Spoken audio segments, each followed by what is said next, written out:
അസ്സലാമു അലൈക്കും. ജുമാ കഴിഞ്ഞ് ആരും എഴുന്നേറ്റ് പോകരുത്. ഖതീബ് എന്നുള്ള നിലക്ക് ഒരു മർമ്മപ്രധാനമായ വിഷയം അവതരിപ്പിക്കാനുണ്ട്. അതുകൊണ്ട് ആരും എഴുന്നേറ്റ് പോകരുത്. എന്താണ് പറയാനുള്ളത് എന്ന് ചോദിച്ചാൽ, ഇവിടെ മൂല്യമാർക്ക് അല്ലെങ്കിൽ ഖാദിമാർക്ക് ചെലവിന് കൊടുക്കണം. അത് മഹലിന്റെ ബാധ്യതയാണ്.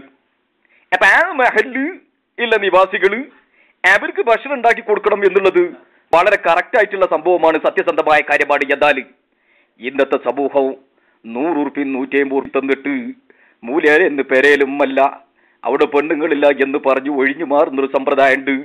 അത് എല്ലാ മൂല്യമാരും ചെയ്യുന്ന പ്രവൃത്തി. ഇത് നിങ്ങൾ മനസ്സിലാക്കണം. മൂല്യമാരും എല്ലാവരും പോലെയല്ല. ഏതെങ്കിലും ഒരു ഹറാം പറപ്പ് ചെയ്തിട്ടുണ്ടെങ്കിൽ അത് മൊത്തം മൂല്യമാരുടെ ആ ഘടകത്തിന് ഉത്തരവാദിത്തമില്ല എന്നുള്ളതാണ് യാഥാർത്ഥ്യം. അപ്പൊ നിങ്ങൾ മനസ്സിലാക്കണം, മൂല്യമാർക്ക് ചെലവിന് കൊടുക്കണം എന്നുള്ള വ്യക്തമായ ഹദീസ് ഉണ്ട്. എന്താണ് ആ ഹദീസ് എന്നറിയുമോ? അക്ലു കുല്ലു ഖതീബുക്കും കുല്ലിയും സലാസ മറ ലഹം വകുബ്സാ. അക്ലു നിങ്ങൾ തീറ്റിക്കണം, കുല്ലു ഖതീബുക്കും എല്ലാ ഖതീബമാരെയും, കുല്ലിയൂ സലാസ മറ എല്ലാ ദിവസവും 3 നേരവും, ലഹം വകുബ്സാ റൊട്ടി നിറച്ച് നിങ്ങൾ തീറ്റിക്കണം കേട്ടോ. റൊട്ടി എന്ന് ഞാൻ ഉദ്ദേശിച്ചത് കട്ടിയില്ലാത്ത അരിപ്പത്തിരിയാണ്. അപ്പോ എല്ലാവരും അത് ചെയ്യണം. ഇതേറ്റ സമയത്ത് മൊല്ലാക്കൊന്ന് മുരടനക്കി. ഞാൻ പറഞ്ഞത് മൊല്ലാക്കാക്ക് മനസ്സിലായിട്ടുണ്ട്. ഇത് ഉണ്ടാക്കി പറഞ്ഞ ഹദീസ് ഒന്നുമല്ല. മൊല്ലാക്കാക്ക് മനസ്സിലാകാൻ വേണ്ടി ഞാൻ രണ്ട് വാക്കേ പറഞ്ഞിട്ടുള്ളൂ. എന്താണ് ആ വാക്ക്?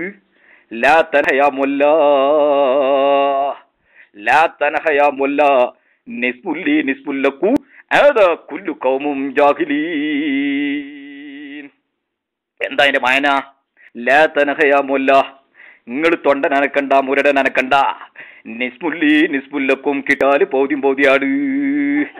അതാ കുല്ലു ഖൗമും ജാഹിലീൻ. ഈ കൗമൊക്കെ ജാഹിലീങ്ങളാണ്, ഒന്നും തിരിയാത്തോലാണ്. മുണ്ടണ്ട. അപ്പോ ഇങ്ങനെയുള്ള പ്രശ്നങ്ങൾ നമ്മൾ പരിഹരിക്കേണ്ടതുണ്ട്. ഞാൻ കൂടുതൽ നീട്ടിപ്പരത്തി പോകുന്നില്ല. അപ്പൊ മൂല്യമാർക്ക് ചെലവിന് കൊടുക്കണം എന്നത് വളരെ യാഥാർത്ഥ്യമാണ്. അത് സംഭവിച്ചിരിക്കണം. അത് 5 തട്ടുള്ള പാത്രത്തിൽ അടിയിൽ കഞ്ഞിന്റെ വെള്ളോ, അതിന്റെ മുകളിലെ പാത്രത്തിൽ ചോറ്, അതിന്റെ മുകളിലെ പാത്രത്തിൽ കോഴിയിറച്ചിയാണെങ്കിൽ കോഴിയിറച്ചി, ആടർച്ചിയാണെങ്കിൽ ആടർച്ചി, ഈ സാധാ പോത്തിറച്ചി പോത്തിറച്ചി, അതിന്റെ മോളെ പപ്പടം പൊരിച്ചത് അല്ലെങ്കിൽ മറ്റുള്ള സാധനങ്ങൾ, ആദ്യത്തെ മോളെ ഉപ്പേരി അനുബന്ധ സാധനങ്ങളും വെക്കണ്ടേ 5 തട്ട് പാത്രോ അത് ഫേമസ് ആക്കി കൊടുത്തത് മൂല്യമാര് തന്നെയാണ്. എന്നിട്ട് അതപ്പാട് വെച്ചിട്ട് അതിനാ സ്പൂൺ കൊണ്ടൊരു ലോക്കും അങ്ങോട്ട് ഇട്ട് കഴിഞ്ഞ് ചൂടാറാതെ നേരത്തിന് നമ്മുടെ മുമ്പിൽ കൊണ്ടുവന്ന് വെച്ചതിന്റെ ബാധ്യത ഈ മഹലിന്റെ നിവാസികൾക്കുണ്ട്. മറക്കണ്ട മക്കളെ. അസ്സലാമു അലൈക്കും.